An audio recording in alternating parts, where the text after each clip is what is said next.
In this video, I buy a suitcase, build the baseboard, shape the hills, build some infrastructure, pin down and wire the track for operation. Hey guys, you probably might be wondering, why am I making a layout in a suitcase? It is a good question. Suitcase layout is a newish idea where you can build a model train layout to fit inside of a suitcase.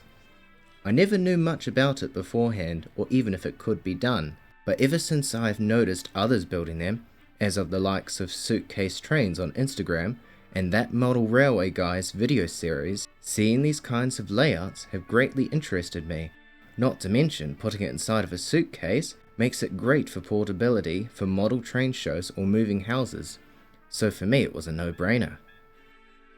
So not long after, I bought myself a very old English travelling suitcase, built beautifully with wooden wraparounds, rivets and leather handles. A suitcase that's come a long way and stood the test of time for over 100 years. Lots of old railway stickers showing its history too, which is wonderful.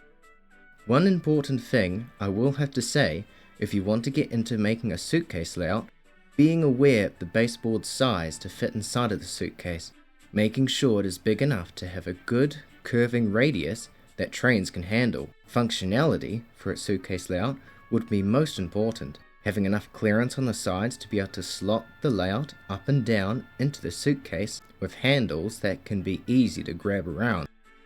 And probably the trickiest thing to consider is keeping the layout secure inside the suitcase when you're carrying it around.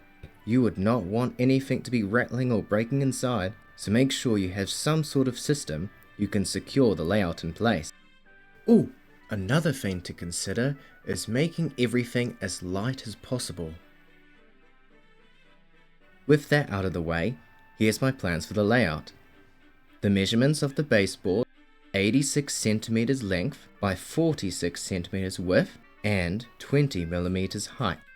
The underframe stretches fully out to the sides, while the front and back frames are further put towards the middle as the suitcase curves inward at the bottom. My plans for the layout is to build the area of the Krosny Kuren on the Skarloey Railway in the 1910s and 20s, matching the time period the suitcase was first built. Starting at the front curve before the station is a hill on the corner. At the top is a garden with the house out of shot, inspired by the building just after an overhead bridge at Rennie Ronan on the Tallyclin Railway. Speaking of the bridge, there has been a bit of some confusion, but not as to any delay thankfully. Annoyingly, I only found out through halfway of the bridge's build that Audrey's Railway Series lore does not have an overhead bridge. And to that, I say, it's my layout so I can put what I want on it. You see, I absolutely love the slate bridge at Rennie Ronan, and it feels like a crime to just not add it in, since I was already building it, so I just ran with it as my own AU as a hybrid of everything. The station is based on Rennie Ronan Station with some slight differences. Additionally, it has an old goods siding that isn't used anymore, and the platform now extends over it to fit more coaches. Behind the station, there will be shrubbery and a line of trees, and further behind that is the beginnings of the village, the blacksmith's forge and the horseman's cottage. Krosny Kuren has a history of horses, so there'll be a few horse and carts. At the level crossing, there's slight showings of old rails, remnants of the horse-drawn railroad split off from here. Just past it is the curved road and rail, falling between the cliffside and the Ben Glass stream. This is to somewhat resemble the road and rail location where Sir Handel and George had their steamroller shenanigans. I'm better.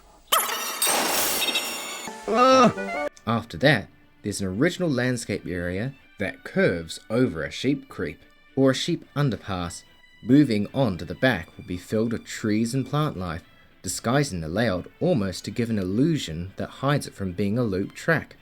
The forest is just a pass-by with a functional siding.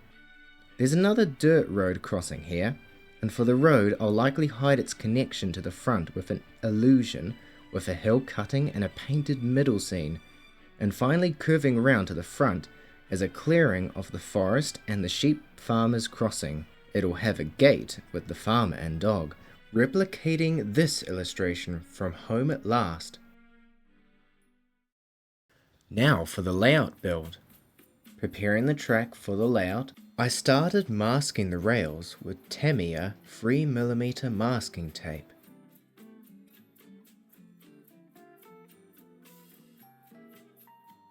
Starting with a coat of dark brown acrylic, I brushed this on by sweeping the brush up and down the sleepers so I could have the wood grains. Next, I dry brushed a lighter coat of brown to accent the wood grains. Lastly, the sleepers were brushed on lightly with a mid-grey, moving the brush this time in a left to right sweeping motion, making most of the grey show in the centre of the sleepers. This is to portray the fallen ash from the engines. Once everything is dry, you can pull off the masking tape and use a very thin paintbrush to use the lighter brown as earlier to paint the sides of the rails for rust. And boom! Pretty simple really. Going the extra mile to paint up the track can be time consuming, but in my opinion, adding some extra colours is definitely worth it for extra realism. Building up the hills, I drew rough shapes on 20mm polystyrene and cut it to shape with a hot wire cutter. Mine is just a cheap battery powered one. I cut the pieces into varying layers to foam the hills and glued the layers with PVA or UHU polystyrene glue. Once stuck together, I used the hot wire cutter to shape the hills for a more smoother gradient and sanded it down with a bit of coarse sandpaper. I also cut some strips of plasticard to go along the sides of the raised ground for a nice clean edge. They were stuck on with the help of some Sculptimold mix, which is made of 2 parts of 1 part water. Another of the same Sculptimold mixture is applied over top of the hills. It'll take a couple days to at least make sure it sets rock hard and feel dry to the touch. Once so, it can be sanded smooth. I constructed the base for the station bridge with 2mm plasticard. The bridge is built on an angle from the baseboard edge, so it had to be made in mind to make it built flush to the edge. The road floor of the bridge is curved up over the line. For scratch building, I like to use a lot of Wills kits, and for this I used their slate walling. Don't forget when cutting to also cut off the corners in a 45-degree angle for flush corner pieces. Another thing I do is I use a craft knife to carefully score indents to show gaps between the stones. When making things like stone walling and rock details, I go out and collect real ones. I used a line of skinny stones to glue along the tops of the bridge with Woodland Scenics Flexi paste. Once you've glued them on, any gaps you can use Tamiya grey pavement texture paint, as it is a thicker paint that gives off a nice rough and sandstone texture. The build is over and now it's time to paint. Starting off, I use an airbrush and lightly paint for slight weathering. Next, I individually painted the slates with acrylic paint, light and dark grey and a custom light blue-grey mix.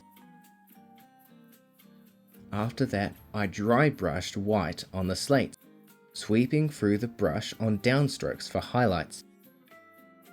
And finally, a black wash was applied. The sheep underpass was built with 3 pieces of plasticard. When using some bigger stones, I glued them around for the opening and glued them onto the layout. I will come back to finish the sheep pass at a later stage. And by this time, I had my first 009 Loco arrive in the mail. None other than the Bachmann Skarloey that I bought from Tuttley Thomas. It is so small seeing it in person, especially to what I've been used to seeing.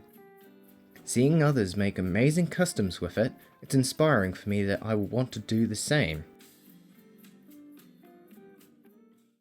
Look at the little midget. What did you do? To prepare things, I place down the track and pin it temporarily with T-pins, making sure I'm happy with the placement. Once ready, I unpin and add some PVA glue underneath. Cut them to length with a Dremel, which I should say to be careful when using. Wear protective gear or ask someone experienced for help. As I go around applying the glue, I slot track pieces together with Pico 009 track joiners. With gluing points, make sure you don't apply any glue underneath the moving parts of the switch. After it's stuck down, I solder the rails together. Soldering helps greatly with much stronger electrical connections. Straight after, you can use a file to smooth out the soldering. And finally, the wiring. For such a small layout like this, I'm only making it analog controlled. Here this only needs black and red wires for one side of the layout. 2 holes are drilled beside the outside rails with a red and black wire are poked through each, being soldered to the rails.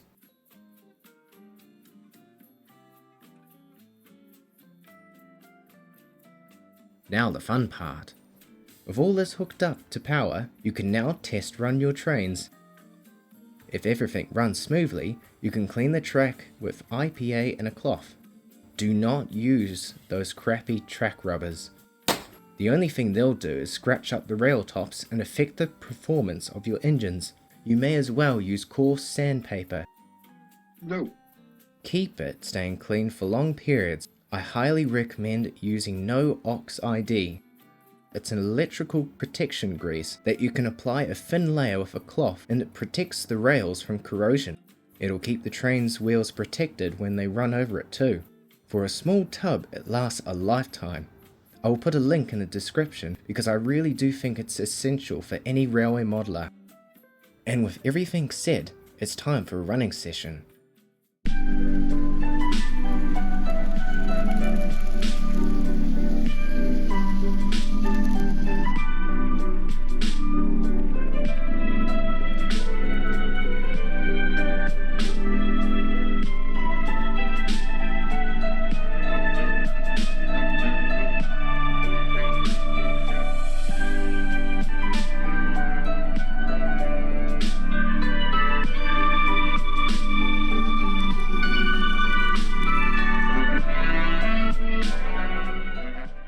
I am very pleased with everything that's been made so far. It's coming along nicely. I wouldn't say I'm an expert. Many things with this project I have self-learned, but I hope I have helped you with your layout building projects or have been inspired to make your own suitcase layout.